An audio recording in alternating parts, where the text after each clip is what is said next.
السلام علیکم ورحمۃ اللہ وبرکاتہ۔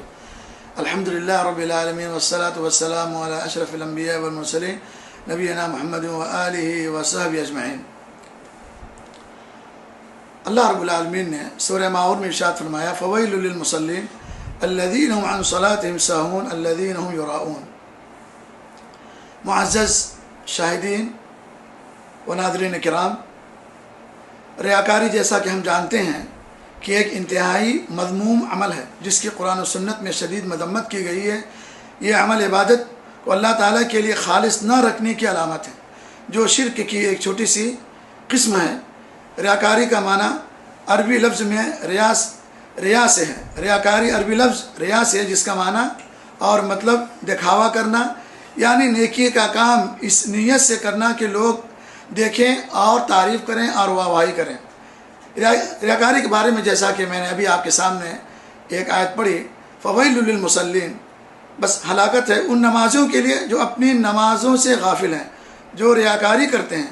یراؤون الناس ولا یذکرون اللہ الا قلیلا، وہ لوگوں کو دکھانے کے لیے عمل کرتے ہیں اور اللہ کو کم ہی یاد کرتے ہیں۔ اور جیسا کہ حدیث میں اللہ کے رسول نے فرمایا ان اخوف ما اخاف علیکم الشرک الاصغر قالوا وما الشرک الاصغر یا رسول اللہ قال الریا۔ کیا معنی کہ مجھے تم پر سب سے زیادہ جس چیز کا ڈر ہے وہ چھوٹا شرک ہے۔ صحابہ نے پوچھا یا رسول اللہ چھوٹا شرک کیا ہے؟ آپ نے فرمایا ریاکاری۔ تو لہذا ہمیں ریاکاری سے بچنا چاہیے، دکھاوے سے بچنا چاہیے۔ ہر عمل میں اخلاص، للہیت، ابتغاء لوجہ اللہ، اللہ کی رضا، اللہ کی خوشنودی مقصود ہونی چاہیے۔ تو ہمیں اس بات کا خیال رکھنا چاہیے کہ ہر وہ عمل کریں تو کرنے سے پہلے ہم اس میں دیکھیں کہ اس میں اخلاص، ہم اپنی نیتوں میں اخلاص لائیں۔ ریاکاری سے، شہرت سے، دکھاوے سے ہم بچیں گے تو یقیناً ہم کامیابی کی طرف آگے بڑھیں گے، اور بہت ساری گناہوں سے ہم لوگ بہت سارے گناہوں سے بچ جائیں گے۔